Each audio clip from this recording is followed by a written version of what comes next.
जय हिंद दोस्तों, कैसे हैं आप लोग। मैं आशा करता हूं कि आप सब अच्छे ही होंगे।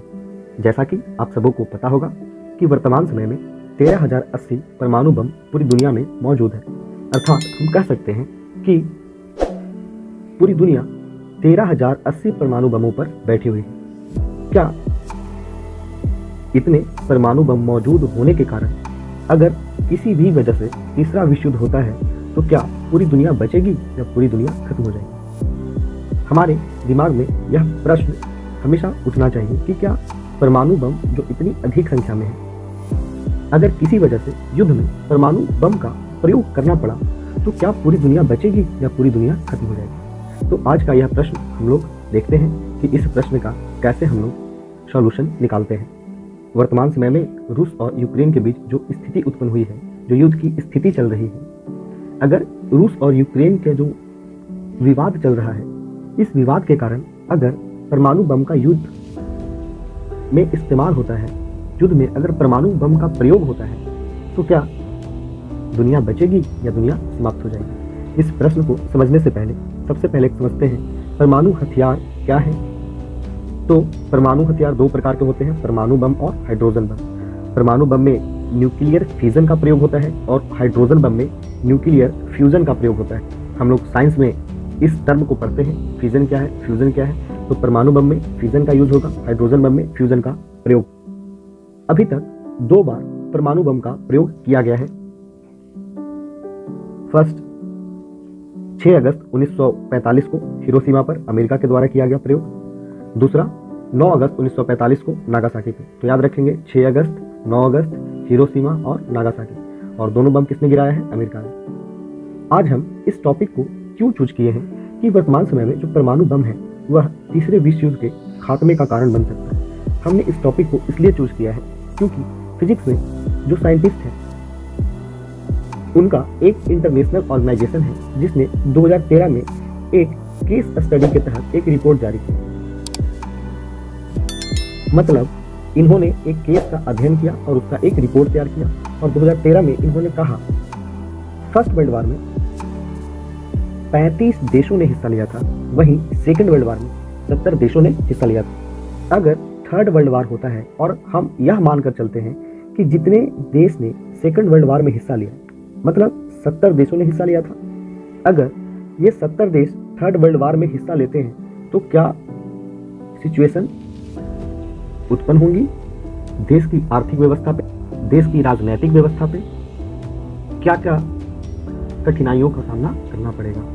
तो इन्होंने इस रिपोर्ट के माध्यम से 2013 में बताया कि अगर तीसरा विश्व युद्ध होता है तो पहले सप्ताह में लगभग 10 करोड़ लोग मारे जाएंगे। जो भी लोग बचेंगे वह बम की तपीस से अर्थात उसकी इंटेंसिटी से मारे जाएंगे, उसके रेडिएशन से मारे जाएंगे। दुनिया की आधी ओजोन परत बर्बाद हो जाएगी। जैसा कि आप लोग जानते होंगे कि ओजोन परत की हमारे वायुमंडल में अत्यधिक उपयोगी कहा जाता है, हर एक मानव के लिए जरूरी है क्योंकि यह सूर्य की पराबैंगनी किरणों को रोकने का कार्य करता है। सारे वनस्पति समाप्त हो जाएंगे, पेड़ पौधे गायब हो जाएंगे, 2 अरब से भी अधिक लोग भूख से मारे जाएंगे। परमाणु सर्दी से कई देश समंदर में डूब जाएंगे। अगर परमाणु बम फटेंगे तो ऐसा दृश्य उत्पन्न होगा। सोचिए ऐसा दृश्य जब आपको देखने को मिलेगा तो आप क्या एहसास कर पाते होंगे। जितने भी ग्लेशियर हैं वो ग्लेशियर पिघलेंगे, समंदर ही समंदर दुनिया बन जाएगी।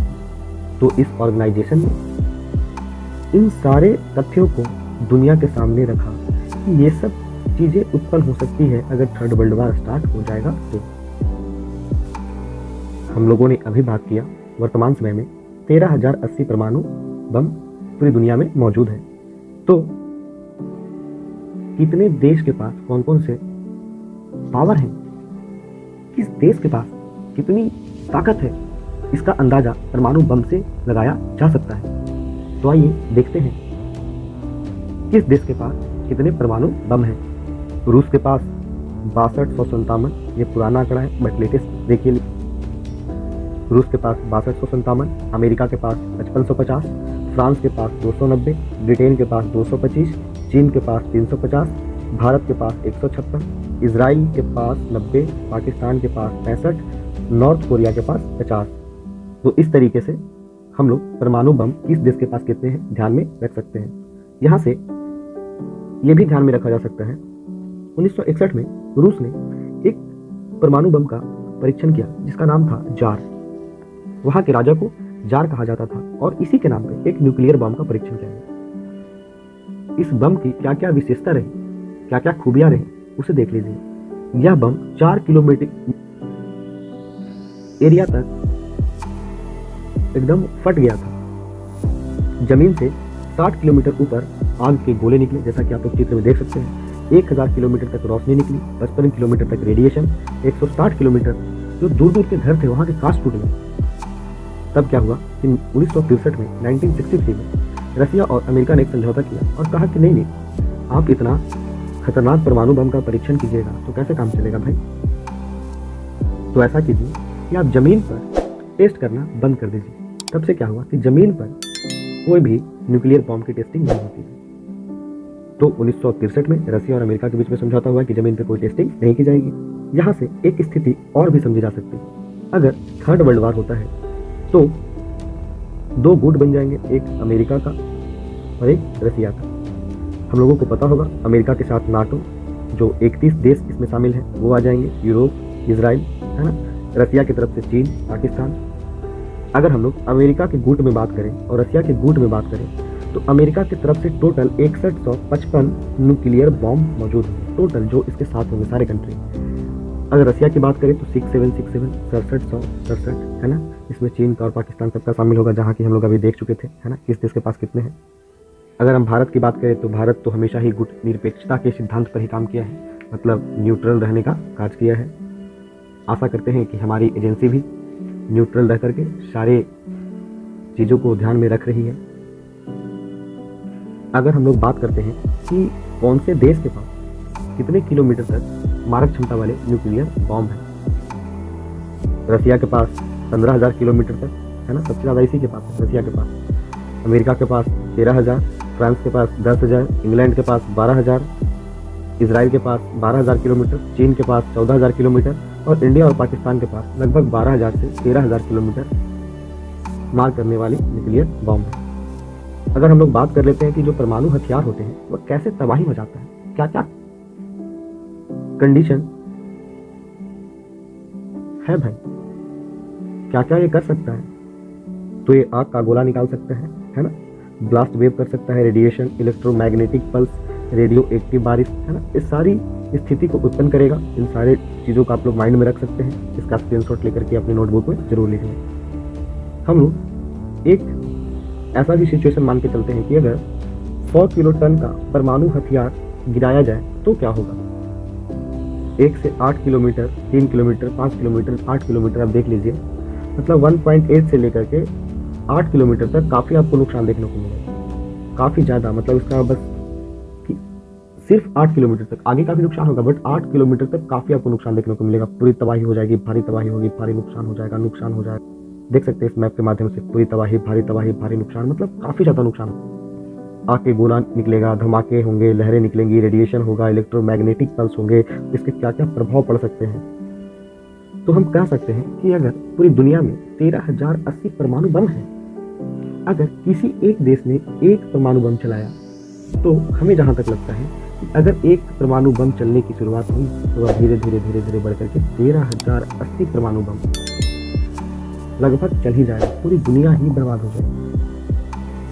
तो हम सब यही दुआ करें कि ये परमाणु बम कभी ना चले, क्योंकि जब ये एक भी चला समझिए वो यहाँ तक पहुँच जाएगा। तो ये सब स्थिति उत्पन्न ना हो। हमें पूरी दुनिया को सिखाना चाहिए कि हमें गांधीवादी विचारधारा पे चलना चाहिए, अहिंसा के रास्ते पे चलना चाहिए। माँ पेट से कुछ होता है, कुछ नहीं होगा, प्यार से बैठा करके उससे बात कीजिए। आज तक जो भी प्रॉब्लम का, मैं पर्सनली भी बोलता हूँ, मेरे पास जो भी प्रॉब्लम होंगी उसका सॉल्यूशन मैं किसी के साथ बातचीत करके ही निकाल सकता हूँ। ऐसा नहीं है कि मैं उसके साथ हाथापाई करके उस चीज़ का सॉल्यूशन निकाल सकता हूँ। तो रूस और यूक्रेन के बीच जो स्थिति उत्पन्न जो हुई है, मैं उम्मीद करता हूँ कि यह लड़ाई जो है न्यूक्लियर बॉम्ब तक नहीं जाएगी। मैं आशा करता हूँ दोस्तों कि आज की क्लास में मैंने यह बताया कि 13,080 परमाणु बम ये पूरी दुनिया में चलेंगे तो क्या होगा। आप सबों को जवाब जरूर मिला होगा कि अगर पूरी दुनिया में परमाणु बम चले तो पूरी दुनिया लगभग समाप्त हो जाएगी, नामो निशान मिट जाएगा।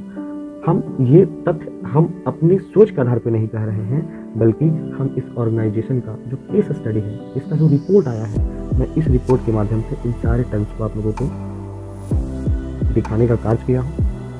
आशा करता हूँ कि आप सबों को यह वीडियो बेहद ही पसंद आई होगी। वीडियो पसंद आए तो आप लोग अधिक से अधिक शेयर करें। आप सब अपना सपोर्ट बनाए रखें। मिलते हैं दोस्तों नेक्स्ट वीडियो में, तब तक के लिए जय हिंद, जय भारत।